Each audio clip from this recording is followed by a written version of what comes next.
is the conscience of Kenyans and especially leaders of this country seared when it comes to sensitivity about corruption? Or it's just become, part of our lives that we have to live and know that we have to use corrupt ways, grease hands here and there for us to get services that deservedly are ours as citizens?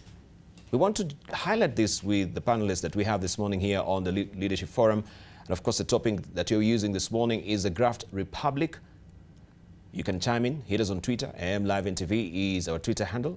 AMLiveNTV is our profile name on Facebook, and 20505 is our SMS portal. Allow me to introduce to you Benji Ndolo, who's the director of WAN, and also he's a political commentator. Also, we have with us Professor George Wajackoyah, who is a lecturer at USIU and also is an advocate of the High Court. Also with us this morning is Jarvis Bigambo, who is a political commentator. We are waiting for also Churchill Suba to join us much later in the course of the program. He is from the civil society this morning. So I will throw it to them this morning, looking at the headlines, the stories that have been there. Let's begin with you, Benji Ndolo. Where are we heading as a country? Good morning. Good morning, Debarl. I was hoping, and I said on my Twitter handle, that it wouldn't be a manual that will have a lady. So hopefully next time we'll have a lady just for the balance. Sometimes you have the viewers complaining that gender is a constitutional requirement. Yes, balance. We try to reach out to the ladies, but they're committed. Yeah. They couldn't make it this morning. Yeah, so Debarl, thanks for having us here. This is a very serious topic. I think that it's a disservice to the nation, if ever we are seen to be cynical, to say such things as corruption is too big and that corruption is something that we cannot do away with, that we must live with. We must desist ever from preaching that kind of gospel. We do have a problem, a major problem. The problem is only compounded by the fact that the individual leading this nation at this time seems to be out of his depth on what to do, seems to be unwilling, seems to be overwhelmed.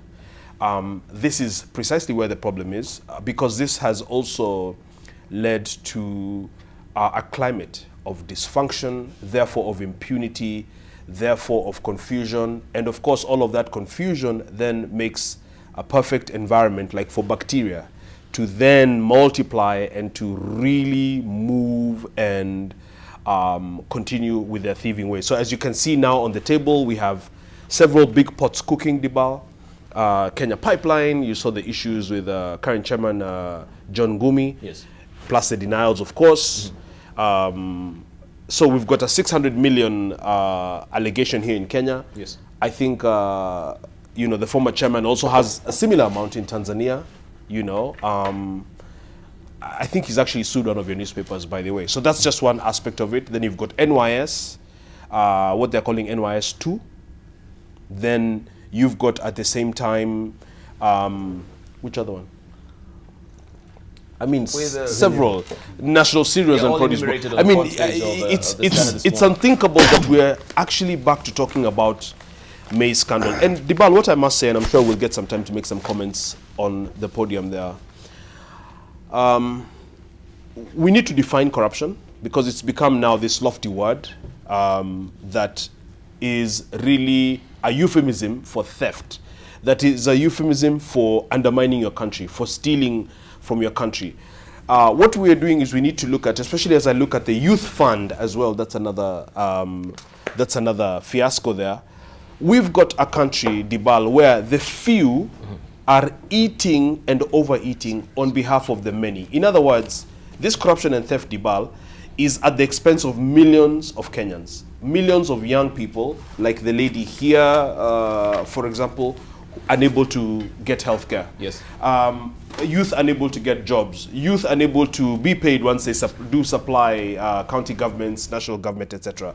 So that's one aspect of it. Of course, the other aspect of it is how we fund our politics and how we mobilize our politics around tribes, and therefore the need for tribal kingpins to steal in order to have money to bribe the electorate. Right. So the electorate also is very culpable. However, unwittingly, they might not really know that their demands on MPs is what is driving this, but I think we can discuss this further, then propose solutions. All right, so the question would be again, are Kenyans really hungry Do we have a citizen that is really agitated by what is happening? There's a demo today, by the way. Yeah, they are. They're just frustrated. All right, let's hear from George Wajackoyah. Thank you very much for giving me this opportunity. I might be soundless. I need some kind of soundproof because of the cold. But first and foremost, I must congratulate the President on one point.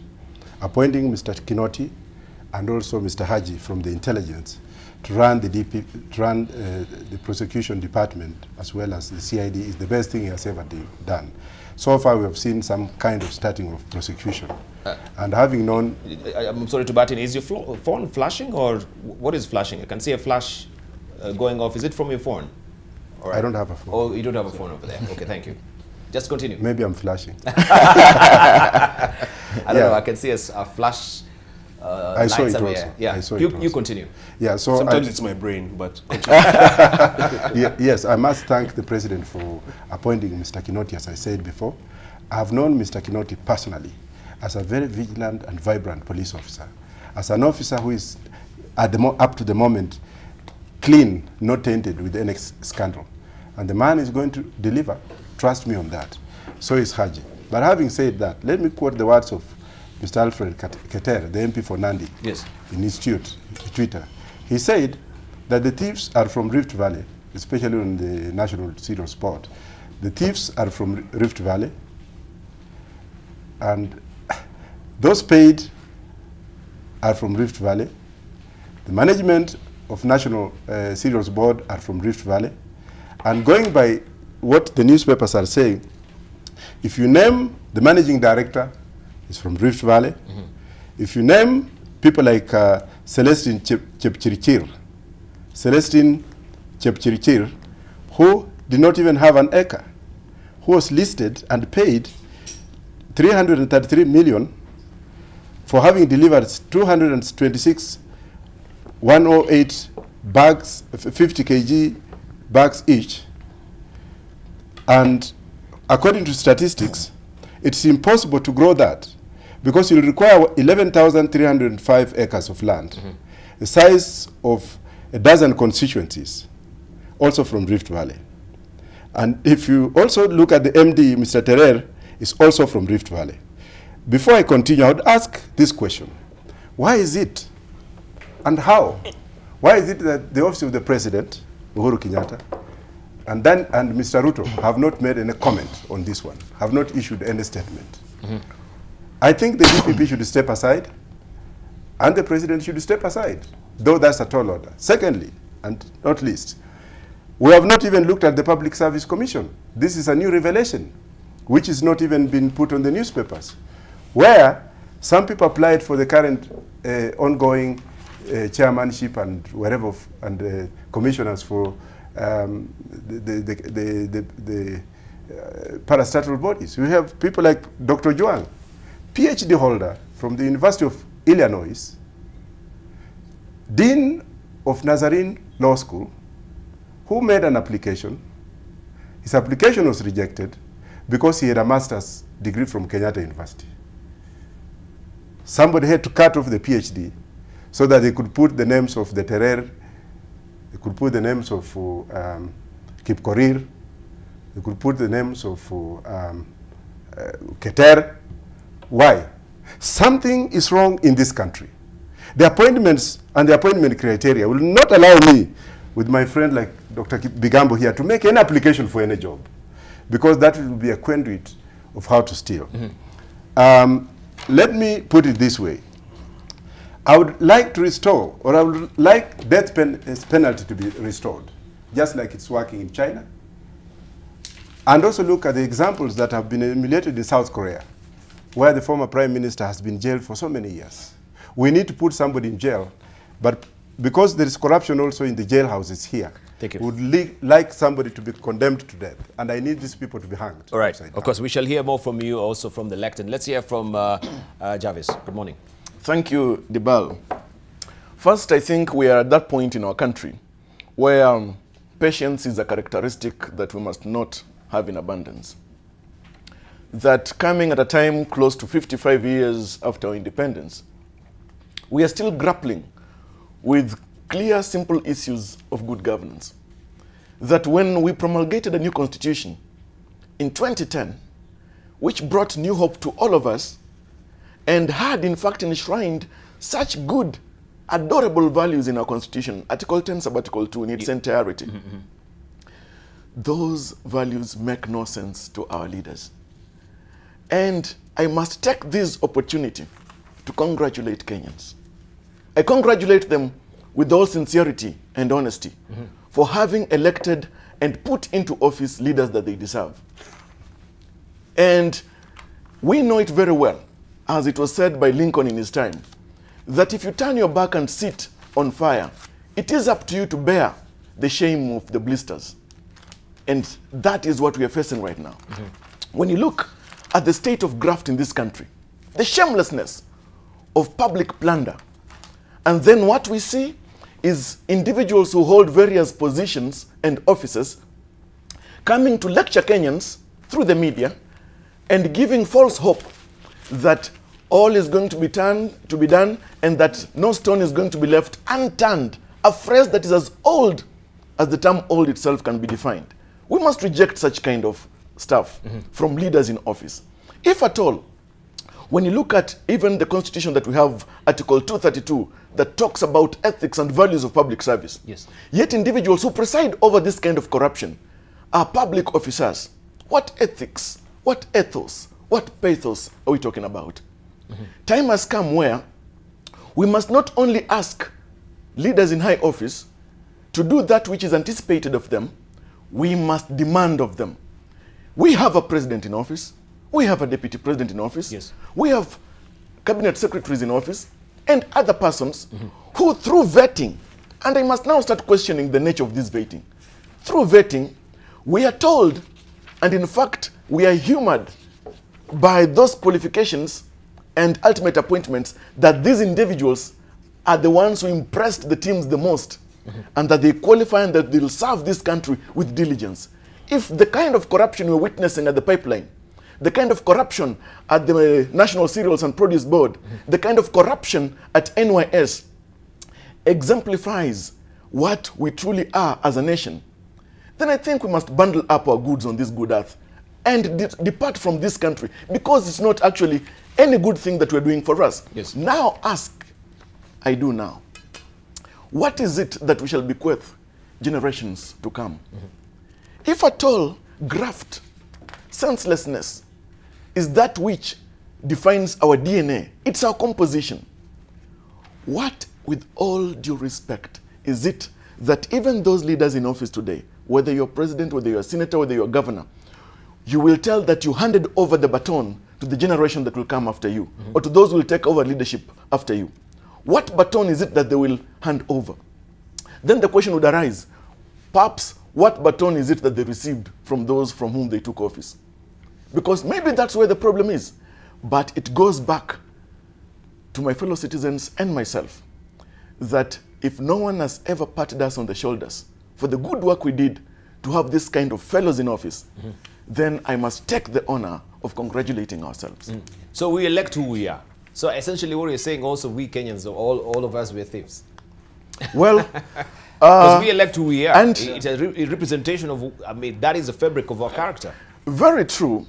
But you see, there is a sense of fear that grips me and bewilderment. For example, when we had our good president at some point speak to us before the last election, asking us, what should he do about, about corruption? He asked us. And then, remember that today, the Ethics and Anti-Corruption Commission is presided over by a good fellow, a good man, who is a retired archbishop of a major church. And then look at what the Ethics and Anti-Corruption Commission is doing.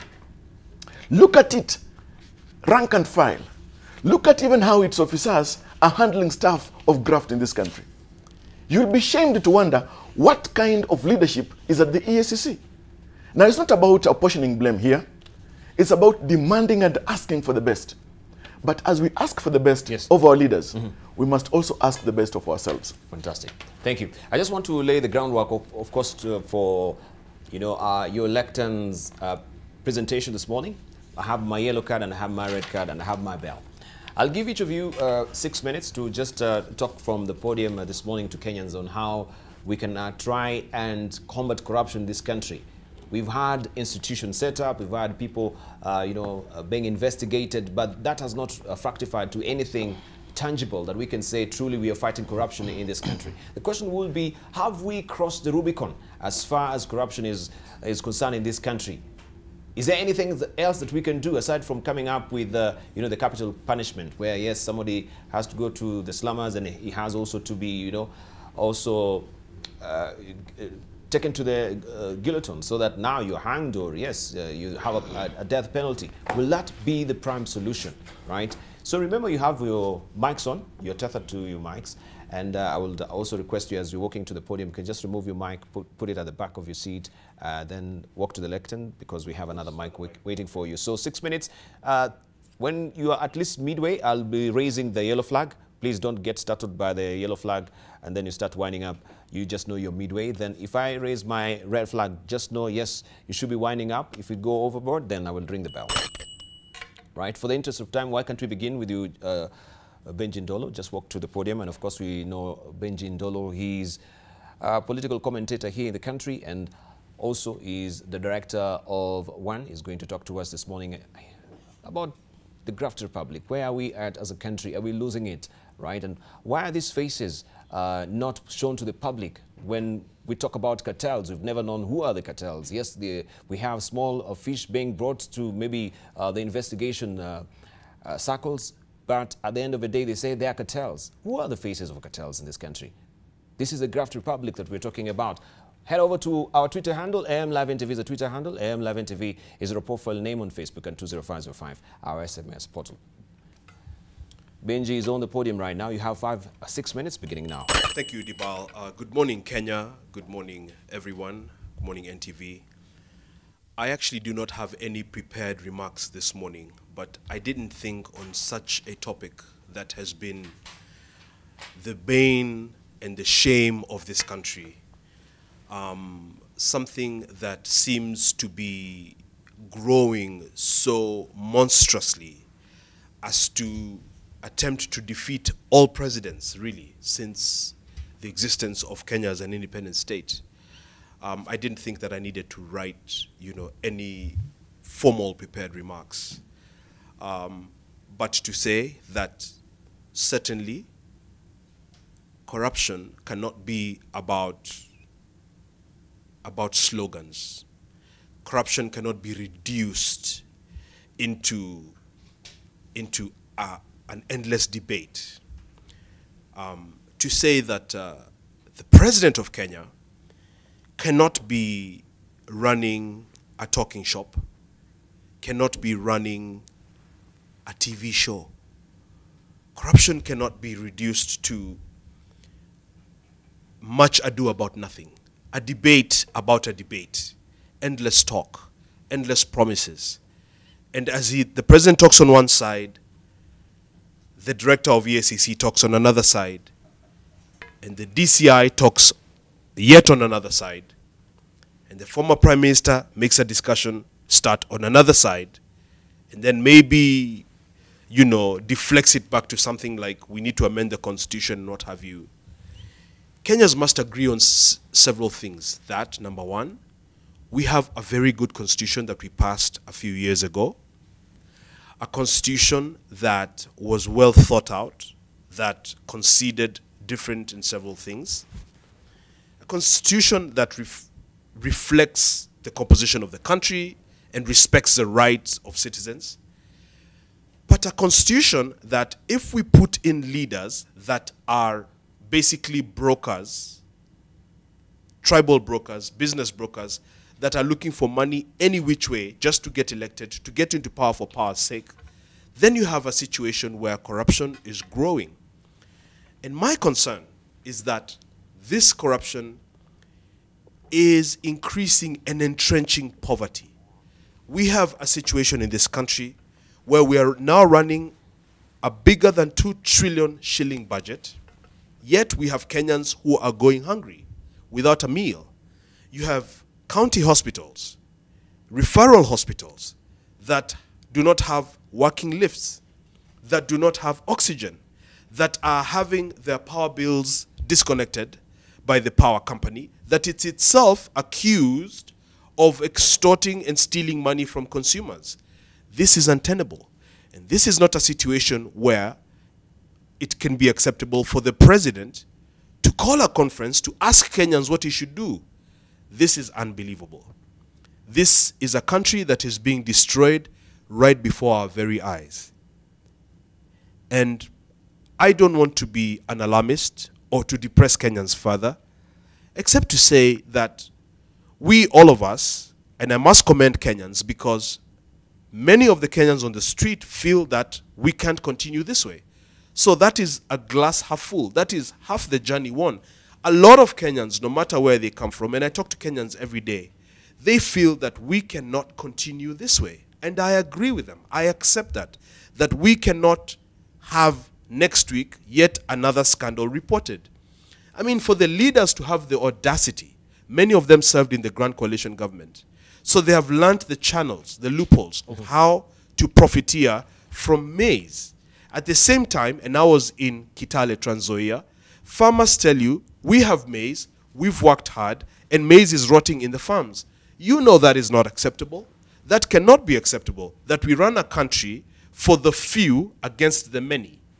We cannot have a country that a few connected guys that have no land, that do not cultivate maize, etc., can deliver 200,000 plus bags of maize, bribe half a million, 1 million shillings, and bank 63 million shillings. We cannot live in a country where a lady can honestly confess that she got an LPO and a voucher, she didn't supply anything, she's not sure what she's supposed to have supplied, and she found 60 million shillings in her account.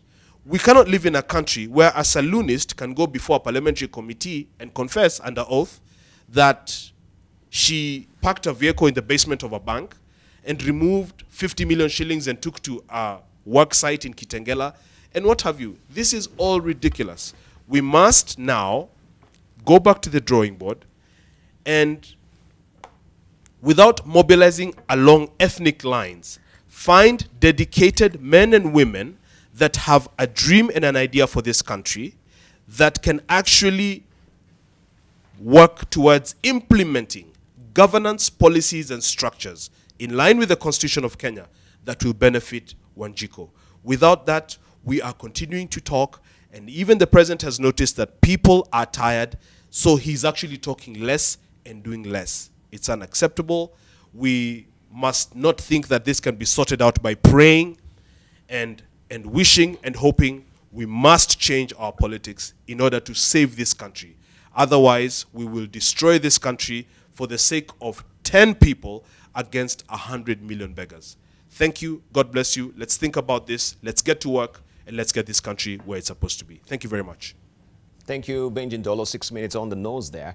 And of course, you've had his sentiment about the Graft Republic and how we can help this country. Up next, we want to call upon Professor George Wajackoyah. If you may just remove also your microphone, just remember your tether to the microphone as he's walking to the lectern. Of course, we want to hear his sentiment. He mentioned some of the cases that are renowned in this country as far as corruption is concerned. I can pick up also the standard this morning for you just to see what we have here. These are some of the cases of scandals that we do have. Graft, all eyes shift to Uhuru, it says this morning. I'll try and expand that so they get some of the corruption funds that came up in President tenures. First is the National Youth Service 2, that is season 2 as it is called right now, 9 billion shillings paid to suppliers in 2016 and 2017. Also, we have a National Youth Service 1.9 billion shillings lost in 2015 through fraud. That it was National Youth Service Season 1, we have Karen Land, 8 billion shillings linked to 40 MPs and state officials. NCPB, 9 billion shillings paid to undeserving brokers. Hazina Towers, 6.8 billion shillings tender awarded to Jiangxi, which was cancelled. Also, JKIA, 55.6 billion shillings irregular tender. Afia House, 5 billion shillings procurement malpractices.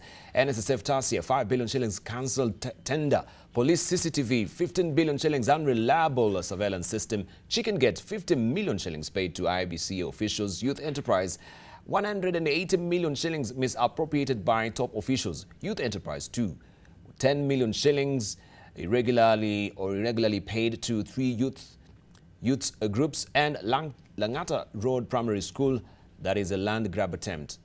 13 of them. And of course, we can't missing on this list is the Anglo leasing, you know, the Goldenberg scandal as well. And the list goes on and on and on and on. Now, right now we have Professor George Wajackoyah to talk to us about, yes, the Graft Republic. Which way to go? Have we crossed the Rubicon? Let's hear from him. Sir, you have 5 minutes. 6 minutes, I should say. Thank you very much, Debarl. This message is for Kenyans in general. And as I take this podium to address you, I hope one day you'll give me the opportunity to address you in Uhuru Park or in Parliament. But before that comes, and God knows whether I will be corrupt or not, let me say the following. First of all, Your Excellency, the President and your Deputy, be men enough to resign, and if you can't resign, put the House in order. The President, Mr. President, you have tried, and you are saying what you have tried, and we are hopeful that you mean it this time, because you are an honest man who comes up and says it in the public.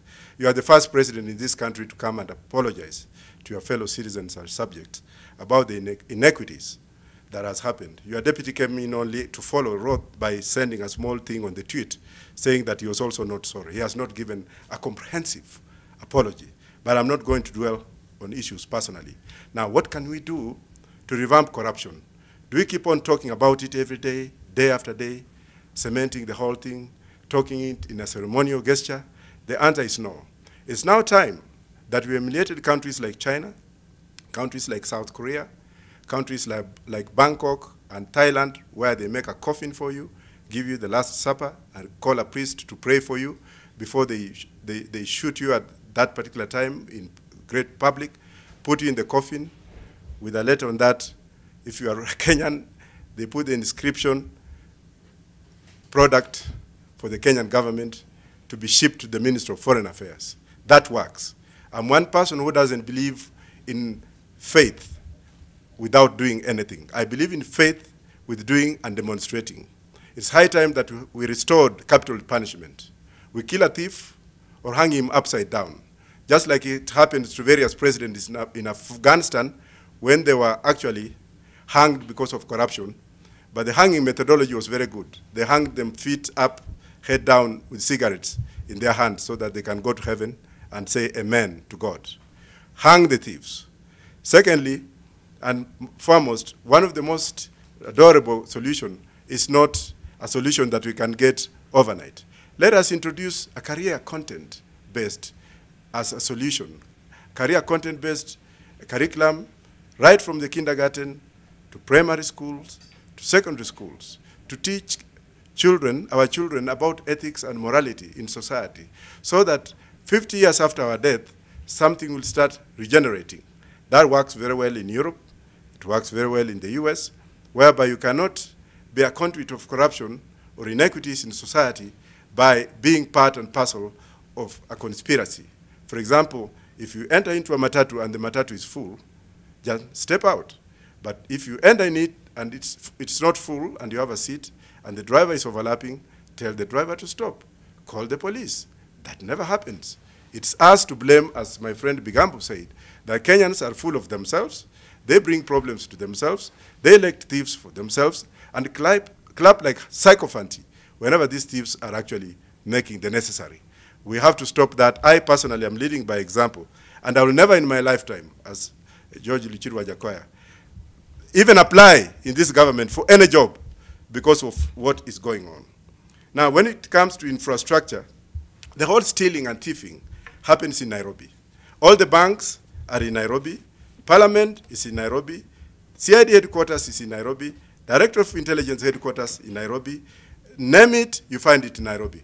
We need to shift this city from here for the following reasons. Number one, by shifting Nairobi to Isiolo, Machakos, or Nanyuki, we shall be cutting off some of these problems that we are having. And secondly, we also need to shift our parliament to Nakuru. We need to shift various parastatals to other areas where they are deserved. For example, the Ministry of Water. Why would we have the Ministry of Water headquarters in Nairobi? Yet, we have people who have problems in semi-arid areas.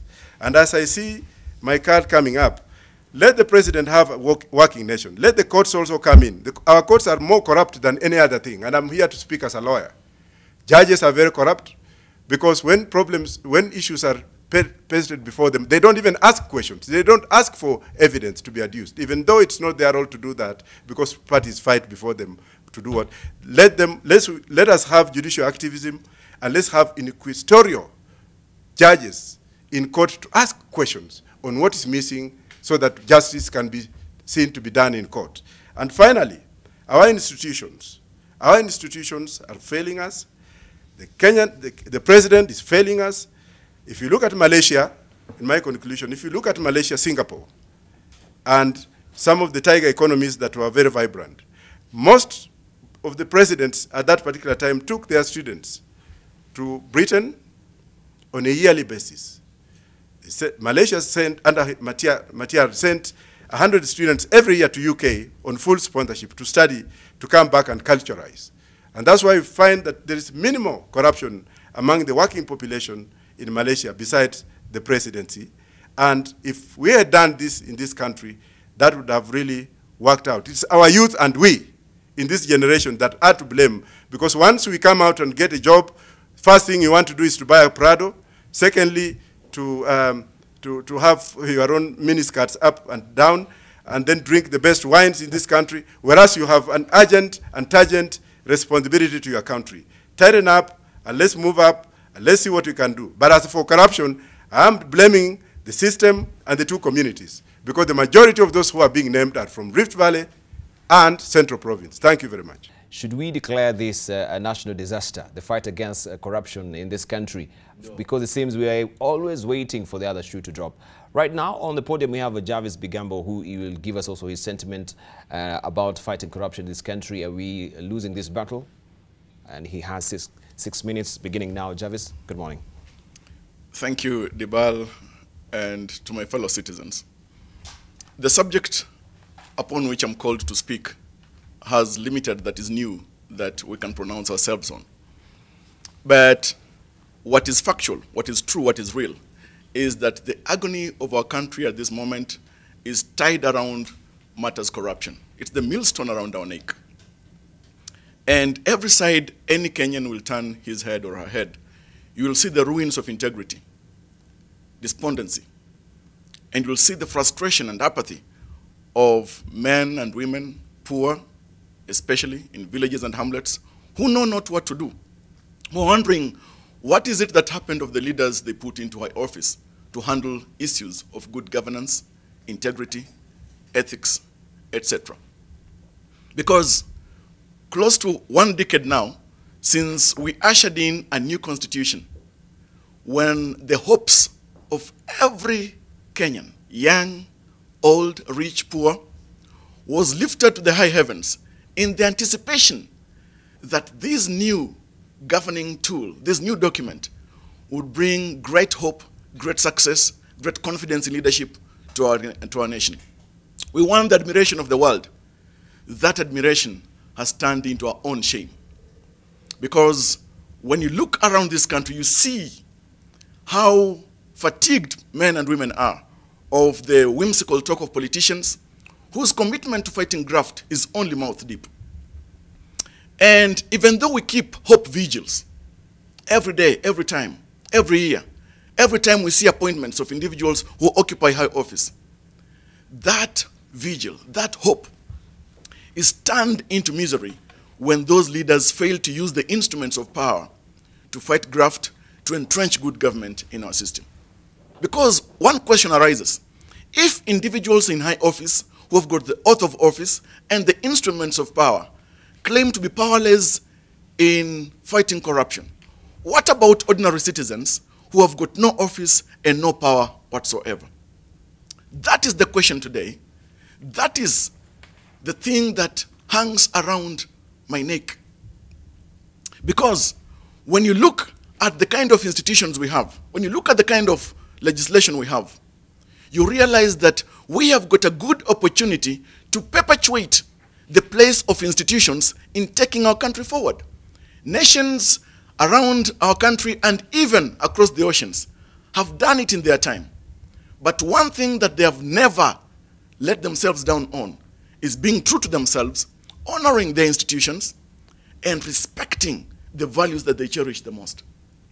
Today, one great disappointment is that we have got leaders in office who cherish not, value not, think not, and reflect not on the values that we have as our nation. Those values were not meant for the Constitution. The Constitution is not the problem. Our laws are not the problem. We are the problem. And even as I stand here speaking to my country, I know that I'm one of those problems. Because as a matter of fact, not all times have I risen to the occasion to pronounce myself against men and women, known to me or otherwise, who have engaged in graft. Time must come that we must not just name and shame, but I think we must name and hang if necessary. When we have opportunities arising for appointments for individuals in high office, and then the only thing that is of merit is the ethnic extraction of an individual, male or female, we let ourselves down, we let our country down, and we perpetuate corruption in our own country. So we should not blame the laws that we have. We should actually blame every man and woman, nearly every, who is in high office. When you look at how we recruit public servants in this country, it is a pity, a great pity, that the place of education and true merit is not recognized and appreciated, that unless you know somebody in high office, or unless you come from the right tribe, I know not what right and how right a tribe is. The self-evident truth of merit has become a self-evident lie in our time. And the truth is that unless we pull up our socks from around the anklets, look at the issues in the eye and call every sin by its name, talk to our president directly, and maybe rethink how we need to engage with our leaders, especially the tenets of our democracy, appreciating too that clauses such as the recall clause that permits citizens to recall their leaders cannot work in our time. Maybe we need to start thinking about the need and the necessity of each citizen recalling their vote when their leaders are not performing as anticipated. Because when leaders are voted into office, they campaigned on certain platforms of integrity and performance. And when they're in office and they don't perform, time must come that citizens must recall their vote and direct it elsewhere. And we must also shame our leaders, especially those who sit on their hands. As Patrick Henry said in his time quite eloquently, "Give me liberty or give me death." I say to my fellow citizens, I say to our president, I say to our leaders, give me integrity or give me nothing. Thank you. Thank you. Jarvis Bigambo there. Give me integrity or give me nothing. That's where we are at right now. Name and hang, that may be the prime solution in curbing corruption in this country. Up next, we want to invite now Churchill Suba to go on the podium also to give us his sentiment about fighting corruption. The civil society, they've been very vocal on this as well. And are they also really losing steam, right, when it comes to issue of fighting corruption in this country? We want to hear from Churchill Suba. He also has 6 minutes and he will tell us much more from the civil society point of view. Churchill, 6 minutes. Thank you very much. I think those who understand the architecture of corruption should know that corruption and the networks of corruption starts during the electoral process. You all remember how a handful of men and women, very wealthy in this country, met at the Safari Park Hotel for a few minutes. And the monumental amounts of money they collected to support certain candidatures in this country are the ones that today taking back what they sowed. My message in the fight against corruption is that the buck stops with His Excellency President Uhuru Muigai Kenyatta. I remember in the Jubilee Manifesto, there was a pledge to give and equip the Ethics and Anti-Corruption Commission with prosecutorial powers. How convenient is it that the leadership of the government in power has forgotten so fast that not too long ago, in August, to be specific, 2017, they pledged to arm the Ethics and Anti-Corruption Commission with the powers not only to investigate, but also to prosecute. Because the fight against corruption is lost when we have so many institutions that do different things and we should change each other in the process.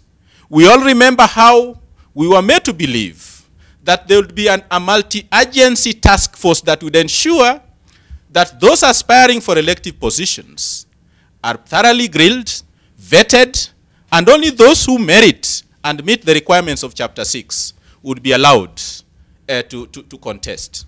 Today, as we speak, there are governors in this country whose academic qualifications are the subject of interrogations in courts of law. What became of the multi-agency task forces, comprising of the offices of the Attorney General, the ODPP, the Ethics and Anti-Corruption Commission?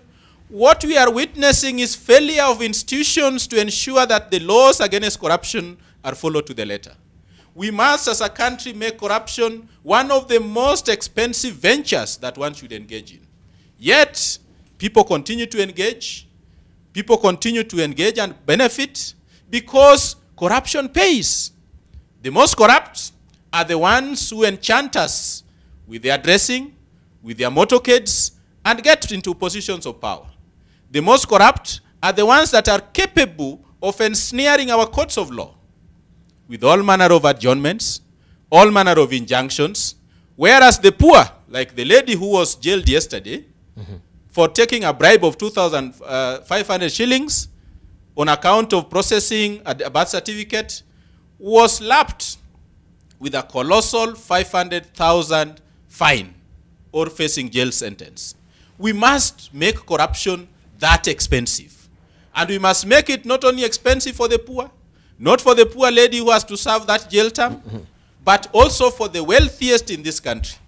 The president must realize that the civil society are natural allies in the fight against corruption. Yet, from the moment the president stepped into office, the civil society has become enemy number one of the regime. You are all aware that not too long ago, Transparency International attempted to celebrate and mark the International Day Against Corruption. They were dispersed at Freedom Corner. You are all aware that Kenya Human Rights Commission one time organized a mammoth demonstration at the Central Park. We were all dispersed and ruthlessly so by the agents of the regime. What do those messages tell us? That the president and his government is not committed to fighting corruption. That those in positions of power lack the political balls to fight corruption and confront it. And with all its menaces. We want to see the will start from the office of the president. We want to see the president lead by example. We want to see the president disassociate himself with people in his government who have been fingered on matters corruption. Until that happens, whatever we hear, whatever politicians say, including the president, will be taken for what it is. They are merely engaged in a musical round game that has no meaning, that has no purpose, that will lead nowhere, because those who ingratiate themselves from the benefits corruption are all laughing to the bank. We want to see, and unfortunately, Debarl, we are engaging in this discussion at a time when oversight institutions are grumbling in Mombasa. Everybody wants a piece of the cake. Members of county assembly are, by the words and spirit of the Constitution, not supposed to engage in implementation of projects. Members of the National Assembly have clung to the National Constituency Development Fund. Corruption begins when institutions that are supposed to oversight the executive also are also caught with their hands in the till. And this is the problem. As we speak today, a member of the Senate has enchanted all MCS with the belief that until they also get to control and disburse certain resources at the ward level, there will be no development. Yet the reality is that we have had the National Constituency Development Fund since 2003.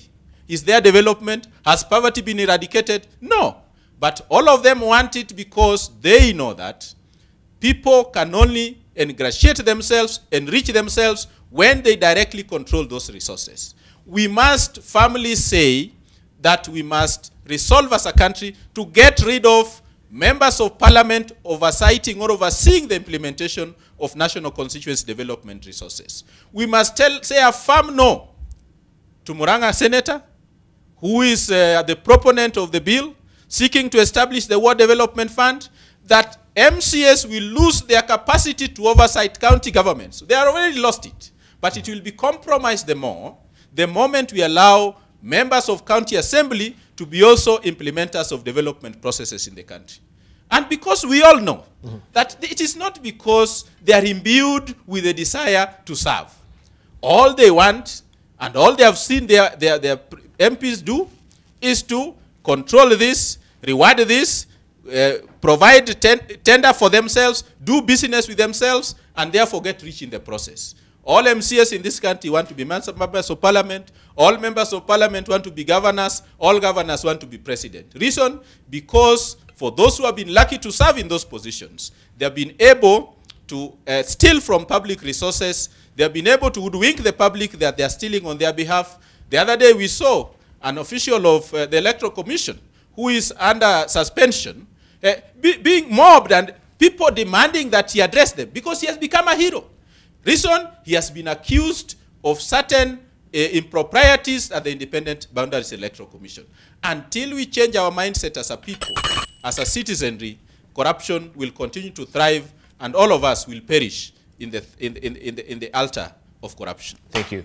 Thank you, Churchill, Suba there. His sentiments, we really do appreciate. We have also reactions on Twitter, just to read some of them. We do have Dr. Jen Omwenga. And she's saying that, I'm so sad that in my beloved country, I cannot be rewarded for hard work, but someone is paid for supplying air. I say no to corruption and call upon all men and women of goodwill to stand up against corruption. We have John Gidanga say it is very sad for Kenyans to wake up every day to a new corruption scandal just when we thought we have complained enough for it to start reducing. It stings. Also, we have Kirui Cosma saying, Professor Luchiri, tell them the truth. We cannot keep on talking about scandals and Kenyans are struggling paying taxes. Also, we have Ibrahim Abdi saying, of rampant corruption of Jubilee regime, we elected them and now we are crying. We are not victims. We are accomplices. Also, we have Peter Karuki saying, you got it right, the graft republic, not just the graft leaders. I think it's time we stopped just shifting blame to just leaders. We have put ourselves into this position while the buck stops with the president. It starts with you. While the buck stops with the president, it starts with you, he says. Also, we have Obunga Brian saying, I don't see the reason to be proud of my country anymore. This is where it's reached, guys. The president should restore sanity in his cabinet. I'm ready for the Cuban doctor scandal in 2019. Fingers crossed. We are waiting for always another shoe to drop. Also, Jacob Abere Mtalala say Youth Fund Office is a corruption incubation center. Nothing good out here or out here. Nabado. Then we have Johnson. They were saying Kenya should come together and stop paying taxes and shut down the government until a time when we can be assured our money won't be stolen. Tired of same old story. Also, we have Butros Yano saying in Kenya we choose leaders who are greed of power and corrupted. This is very embarrassing to our forefathers and shame to our children. A country where no investor is willing to invest due to rampant corruption. I pray for the corrupted folks to change, right? Also, we have Obunga Brand finally saying, the law is meant for the poor. We award mediocrity more than professionalism. Don't work hard to be rich. Just get a tender from NYS, my friend. Those are the sentiments that we have on Twitter. Let's just now get down to brass tack and discuss this issue just as men. And of course, we invited ladies, but they couldn't make it here. I know Benji Ndolo was on it as we began the program. But looking at where we are right now, these are not new stories that we've had. We've been here before with the Golden Bug. We've been here before with the Anglo leasing. We've been here before with the maize scandal, and we have a fresh one for that matter. So it seems seasons are changing and we have new chapters and new stories from the same department. Are we none the wiser as Kenyans as far as fighting corruption is concerned? Because it will always boil down to the same people coming to hold a press conference. We'll have the civil society coming to saying, oh, we should give teeth to the EACC.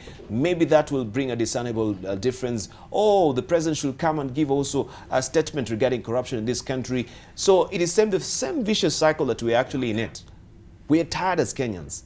I don't know if you're tired. I am tired as a Kenyan to come and read about corruption, to come and read about Kafura Season 2, to come out and read about this particular headline that is in the Standard, Let me try and just lift it for you so that you can see what we read this morning. All eyes shift to Uhuru. Yeah, graft. all eyes shift, grow. Let me just try and widen it so that you can see it clearly here. Yeah. Graft, all eyes shift to Uhuru. And it says, the ship is leaking, corruption has drilled holes underneath, NYS and NCPB sagging underweight of theft and bloated purchases, dozens other mega corruption cases lying unresolved. Attention now on Uhuru's next move as the EACC begins knocking unforbidden doors. You talked about, a measly 2,500 shillings that someone had bribed. I think the lady we saw yesterday, and now she has to serve a 2-year jail term. Right? What is happening to the 10 billion shillings, 1.9 billion shillings that we are talking about? Who are the cartels, the faces that we have behind the cartels? I will tell you this, Debarl, yes, in no uncertain terms. Sure. We must not become a museum of policies and pieces of legislation. If we want to create policy after policy and law after law, and other institutions calling for teeth to bite, yes, what is it that they want to bite? Kenya has become a latter-day Titanic. When our leaders were campaigning for office, they told us that they will stand no corruption at all. Like the promise they made of the Titanic, that nothing, not even God, can sink it. And we know a mere iceberg sank it. Yes. Today, Kenya is sinking. It has hit the iceberg that is the corruption.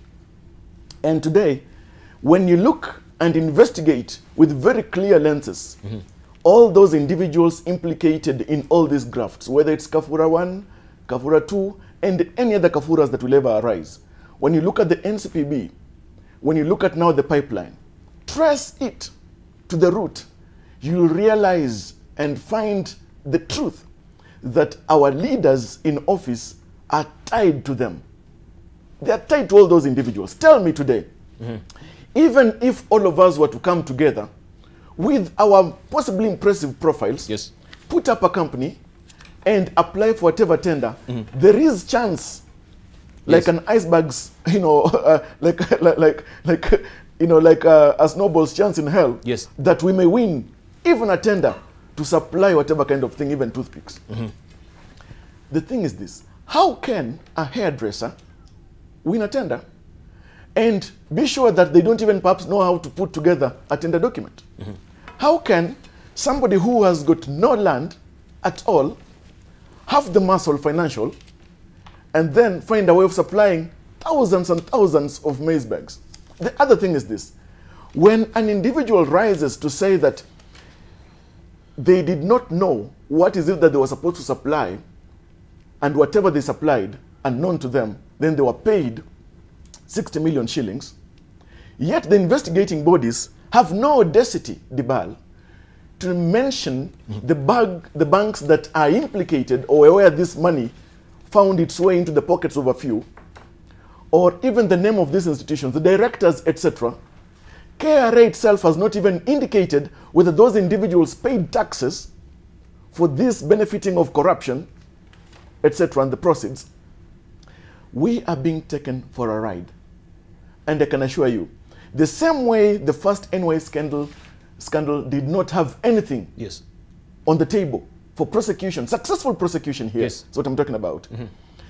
I can bet anything that this one too, nothing will come out of it. In closing, if my father's firstborn son could use a platform such as this to speak clearly without batting an eye on these issues of graft, why can't every Kenyan and every leader speak clearly, authoritatively? And in fact, we must chastise every leader in office and tell them, excuse us, step aside, move over. We need to move forward as a country. We need to move forward as a country. But the question would be again, yes, we've mentioned that NYS Season 2, that we have the evidence, but we still see even the evidence that was there in NYS 1, people were acquitted because of a sloppy job that was done by the police. And exactly that is Kenya, that we raise accusatory fingers towards one another, right? The judiciary will raise it towards the DCI. The DCI would say also the police actually didn't bring forth, a good evidentiary documents for us to really probe. And it will go on and on. So the case will just taper off. But where should we come in as citizens and say, no, no, no, no, we deserve better. We deserve better. We've elected people and they should work. If the institutions are not working, then heads should roll, Benji. Debarl, I just wanted to come in quickly. I have another forum going to on the same with Institute for Economic Affairs, which is an organization very much involved in bringing to the fore these issues and also proposing solutions. And so, Debarl, this morning I just want to confine myself a bit on the solution side, but also concede, Debarl, that Kenyans are frustrated. They really, really, really feel let down. They feel overwhelmed. I'd also like to use the word confused, because it's like the kind of politics we're practicing is also what is breeding the corruption. And so what has been the challenge, Debarl, is for the ordinary voter, citizen, to make the link, to understand that when you go into the camp of Mtuwetu, that this person is in this party, etc., then they are accused of graft. And now you want to make them a governor to protect them. You are part and parcel, even though you're not really benefiting per se. And that's why my caution to the country is, Debarl, we are living in the past. Mm-hmm. As countries are moving forward, going to the moon, extracting solutions from solar energy, looking at universal basic incomes. These are a lot of the discussions that are happening in countries around the world on how the unemployed can even earn a subsistence just to live as human beings. We are back to the conversations of the last more years, more than 16 years ago, where we were saying zero tolerance to corruption, this is what we will do, etc. And so President Uhuru is guilty of returning the country backwards, not just from a violation of rights standpoint, but even from a fighting graft perspective. I mean, how are we back to discussing the issues of 1999 on the front and center, podiums of our country? So we have no time left, Debarl, to harvest water, to modernize agriculture, to ensure food security, to clean the air, to create jobs. We have no time to create jobs, Debarl, when we are, dealing with corruption on such a wide scale. And so my proposal to Kenyans, and I've been a civil society activist for some years in this country, people are angry in matatus. People are angry in workplaces. By the way, Kenyans are overtaxed. They just don't know it, because a lot of them haven't worked in other countries, and haven't left, etc. 1 second. So they pay the 30%, 34, which is now proposed at 35% income tax, but they also pay value-added tax on airtime, on food, on milk, etc. Kenyans must now move from being frustrated and move towards organizing. Thank you. They must come together in counties and communities. Thank you. And let the local governments, the county governments, and the national government know that this cannot be allowed to continue. Let's say for Prof, because you mentioned the issue of capital punishment, and also we've had Jarvis really mentioning about naming and hanging as well. What about... I think that's drama. What about the issue of actually coming with a legislation of shaming these people? Yeah, because I think also that has been mooted by some of the pundits. Yes, that we should actually come with a list, name and shame, and these people should actually be put maybe as we wanted to go to Uhuru Park. Yeah, we assemble at Uhuru Park, they address us. We shame them, and we make sure that they're listed in that particular, ostracizing list. They cannot be in any public office for the next given years or even for a lifetime if you're embroiled in corruption. This is what is happening. Should we come up with a legislation? You're the lawyers. First of all, Kenyans are full of drunkards and stupid people. People who drink and they have no moral senses at all. I'm not saying that drinking is bad, but let me come to the point. But that would be unfair to actually just make a blanket statement. I will justify that. Most Kenyans who have stolen. Now let me just... Most Kenyans who have stolen, because there are people who are earning their living. Yeah, those I'm talking of the Kenyans from the great Republic of Corruption. The graft Republic of Kenya and the Kenyan that belongs to Kenyans. I'm talking of the great Republic of Corruption, the great graft Republic of Kenya, which has got those people that have been mentioned by my friend Bigambo and my learned friend the other side. Now let us go to Texas. Let us look at Texas and see what the judges have done in Texas on the name and shame. In Texas, DUI culprits, those who are caught, and that's the point I wanted to make, those who are caught under the influence of alcohol or drink driving are actually not only ashamed, but their placards are placed on them, both front and the back, saying, my name is Dr. So-and-so, I'm a drunken fool, I'm going to wash, to clean the mortuary. And that has really made the drink driving culprits in Texas to really wind out on the issues of drink and what have you. But let's look at what happened in Ghana. When Jerry Rawlings took over, there was a lot of corruption. Jerry Rawlings himself having been a victim of corrupt regimes where he had been detained, his nails had been removed, and he had been tortured on a very serious note. When he took over, there were 6 previous presidents, Akufo included. And people are crying. And Ghana's situation was like what we have today. You know what he did? He said, to hell with the constitution, to hell with the military tribunals, hang these guys. And they were hanged. And since that time, Ghana has not had any corruption of that magnitude. Secondly, hanging is not bad. It's not like people talk of what have you. Look at Indonesia and Thailand, how they have come to curb up drug addicts and drug business and Nigerian business there. Hang these people. Introduce the capital punishment. We can sing here talk of corruption, talk of country, labor, local governments and what have you.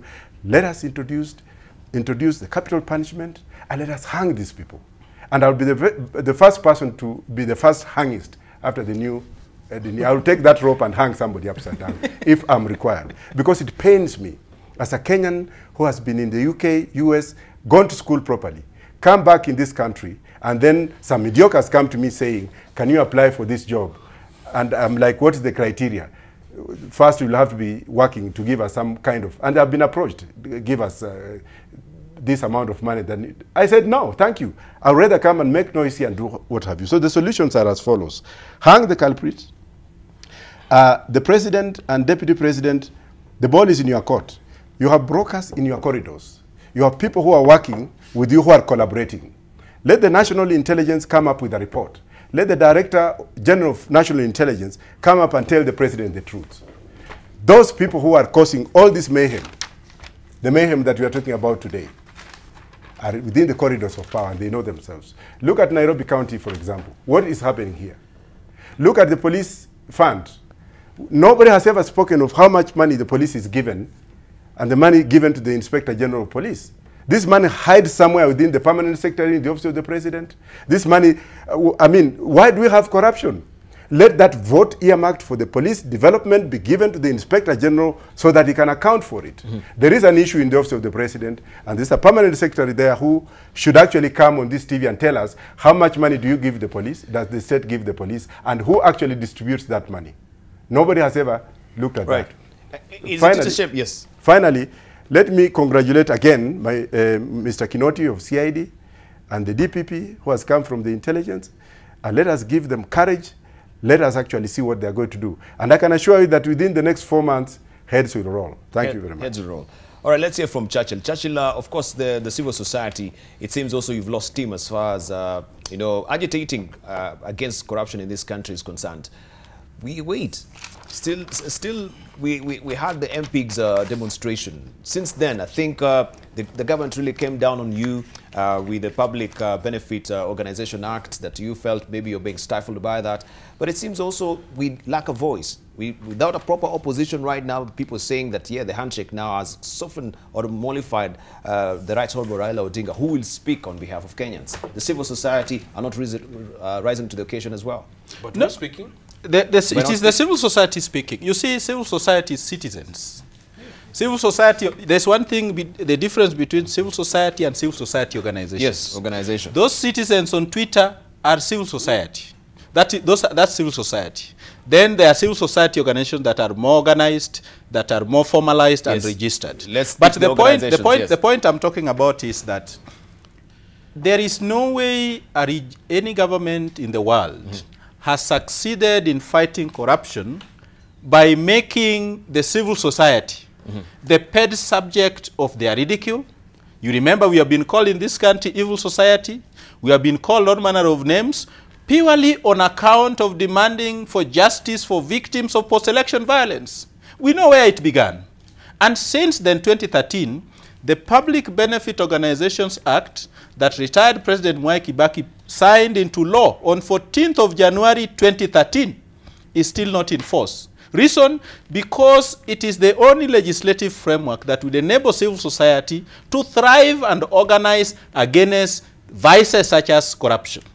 So one of the reasons why, as a civil society leader, I doubt the president's commitment in the fight against corruption is because he's fighting the very allies, people who do the investigative work, people who can supplement government agencies, people who can blow the whistle on instances of corruption. So one of those reasons why I personally think that the political leadership lacks the balls to fight corruption is because they are fighting those who are supposed to fight alongside them to complement their efforts and blow the whistle against instances of corruption. Thank you. Lastly, I want to tell my colleague who has wondered why KRA has not even raised the red flag, whether people who benefited from all these amounts of money we are talking about paid taxes. But we all know that the chairman and officials of KRA are also the officials of Friends of Jubilee Foundation. The people I talked about who gathered at Safari Park Hotel to collect money. Corruption is a labyrinth of networks that operate underneath unofficially, but within official titles as well. So this is a network that is thorough. It is called the deep state. There is no corruption that can happen without people in government, people in the security apparatus, people in the banks, people in the legislature working together to siphon the public of resources. Right. No. We have reaction as well on people hanging on the line this morning from our phones, and we want just to also let Elizabeth on the line this morning. Good morning, Elizabeth. You're calling from... Morning to you. Can you hear us? Kindly just tone down the volume on your television so that we can hear you clearly. Just turn it down completely. Thank you very much. Go full steam ahead with your sentiments this morning about corruption. Yes, corruption. This country stinks. Stinks. Continue. This country is stinking. Yes. Hello? Yeah, we can hear you. Continue. We can hear you. Yes. The lines are crossing. Oh, the lines are crossing. We can hear you. Just continue. Just continue. All right. We'll pick up John who's hanging, James hanging on the line as well. We'll get back to Elizabeth. James, good morning. Good morning. Morning to you. How are you? Thank you. Mine is just to say that we stop beating about the bush. Yes, please. I think this corruption we are seeing happening has the blessings from the highest offices in this art. I don't think somebody can just wake up and do a scandal which is $1 billion, 10 billion, or 2 billion shillings without the knowledge and the blessings of the highest offices. I don't know what you are speaking about the bush. You have been fed with stories about how rich some people are and they can't steal. Now I believe they are the ones who are stealing. Let us stop looking at those small fish, the girls who are being paid 60 million. Those are not the thieves. The thieves are these people who are in those very, very high offices. They have put scarecrows in those offices so that now we can keep on calling those people corrupt. I think it is time for all to go away completely. We are tired. We're tired. Thank you too much. Right, thank you. Right, we have another caller hanging on the line. Is Francis hanging on the line? Good morning, Francis. Mimi naitwa Francis Kariuki. Yes. Hello. Halo, nakusikia. Endelea. Nataka kuchangia. Hello. Yeah, tunakusikia, endelea. Halo, yeah. Nataka kuchangia mijadala ya draft Endelea. kwa sababu inatuumiza Wakenya wote. Ile kitu nataka kusema kwa Wakenya na wanisikilize saa hii ni kwamba watu wajue ya kwamba kile upandacho ndicho utavuna. Na tukianza kufanya hii kazi kutoka 2010 wakati tuliapa na katiba ile tuliapa ya 2010, tuliapa ya kwamba hii katiba umeosha Kenya, Kenya imezaliwa upya. Sasa tuchague watu ambao ni wasafi kama baba. Na kukuka kila mtu, hata Raila alikuwa anaambia wa Kenya, sasa Kenya imezaliwa upya, tutapanda vitu mpya. Na mahali tulifanya makosa ni kwamba tulianza tukapanda watu wawili ambao walikuwa na uchafu sana. Unakumbuka Uhuru mtoto walikuwa watu ambao wako na damu mikononi, tulipanda vitu, walikuwa wameweka vitu za watu. Unaona? Sasa Wakenya wasilalamike, sababu sisi tulipanda watu wako hivyo, kwa hivyo tutavuna. Na hii ni wakati wa kuvuna sasa. Na ndio unaona lazima sasa tunavuna corruption, tunavuna hivyo. Kenya hii ni kama sio kitu serious. Asante. Hivyo imejaa, wizi umejaa,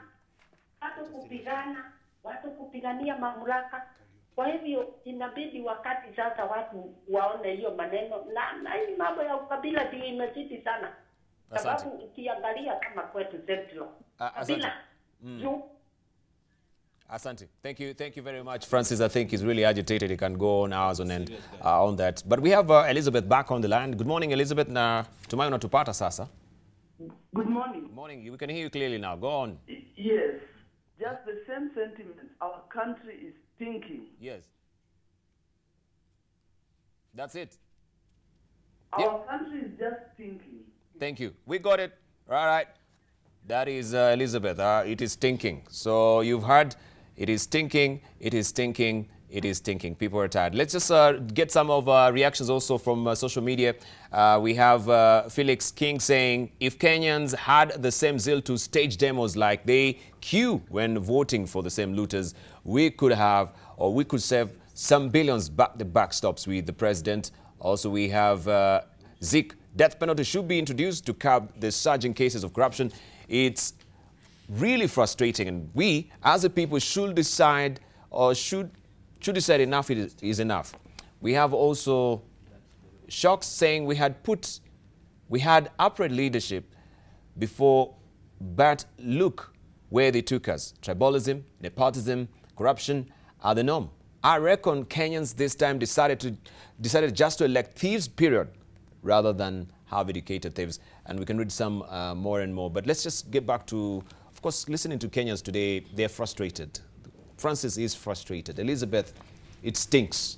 This country stinks. That's all that she can say this morning.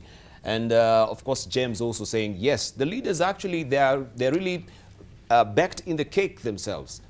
Yeah. When you're talking about 10 billion shillings, it's not just the common mwananchi, it is the system itself.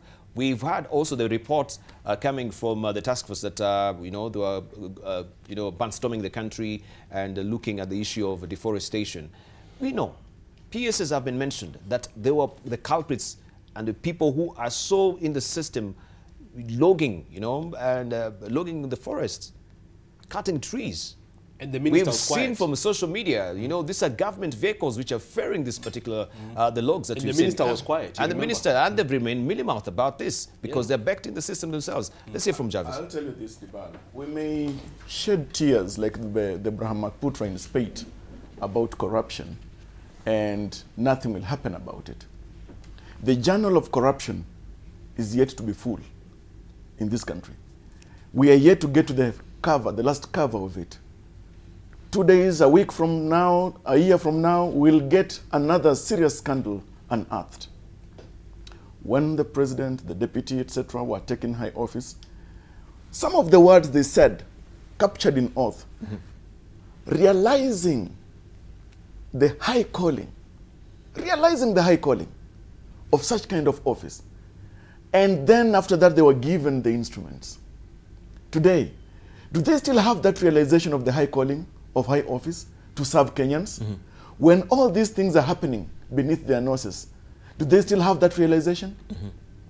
When we have Wabukala chairing the EACC and has not even pronounced himself thoroughly about the nature and character of investigations and what kind of successful investigations they have had to get or to nab those who are always called the big fish.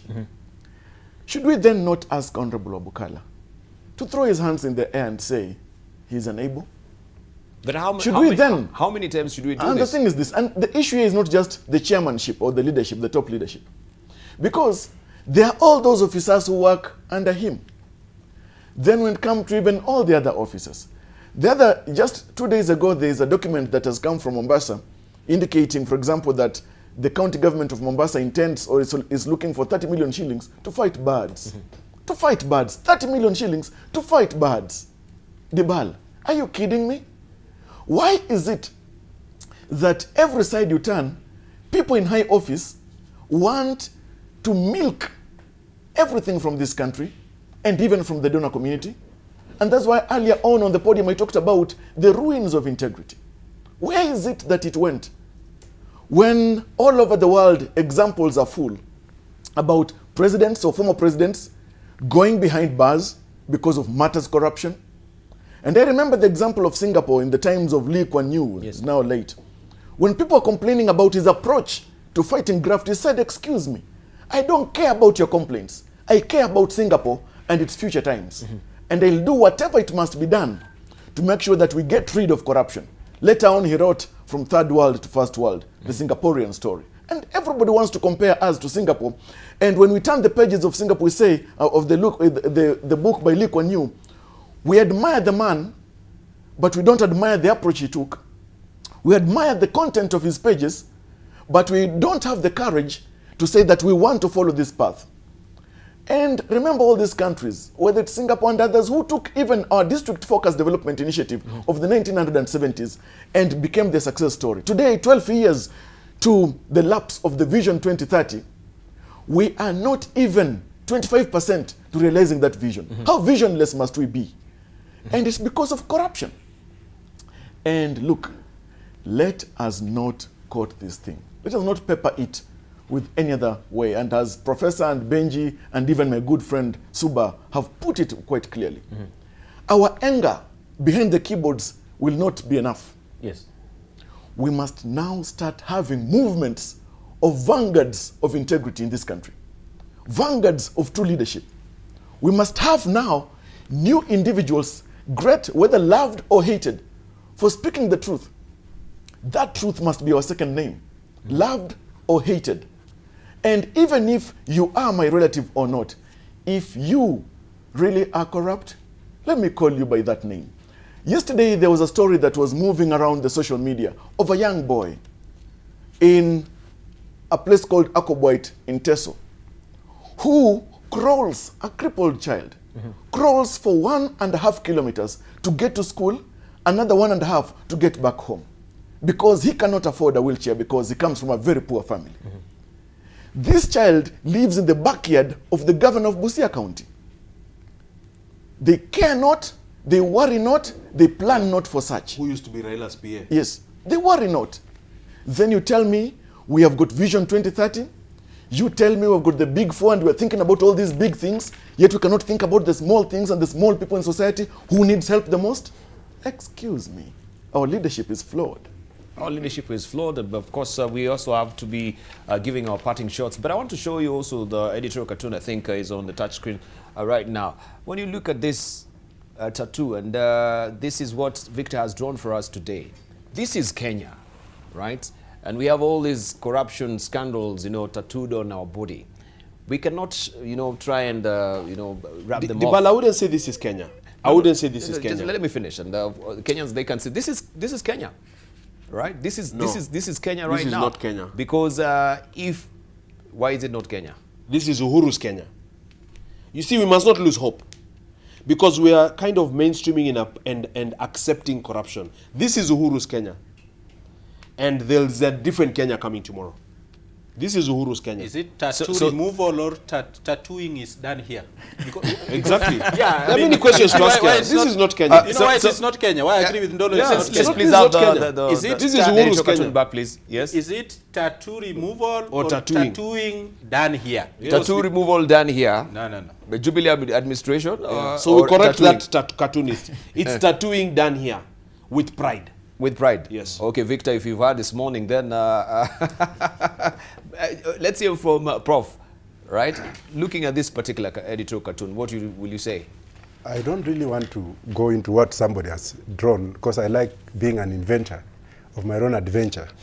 But I just wanted We're winding up just a moment. Just let's have the cartoon back, please. I don't want to have a comment because they have said it right. But I had my own things. Thank you, Prof. I just have to add them value for what they have said. All right, let's hear from Jarvis. It is a sad story that we have kept talking about this time and again, regime after regime, party after party, law after law, and even constitution after constitution. Talking about being fed up is not the solution here. But I think if we start rising in the sufficiency of our numbers as Kenyans, using every platform, occupying every street, and not just say enough is enough, no, but say that enough, yes, is enough, but it must stop here. We heard about the handshake, a handshake that has made the president and Honorable Raila Odinga quiet on matters corruption. They have not spoken about this issue.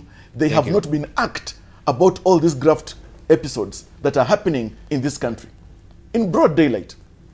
If that is the character of the handshake, I need not shake any hand then, and that handshake does not serve the interest of our nation.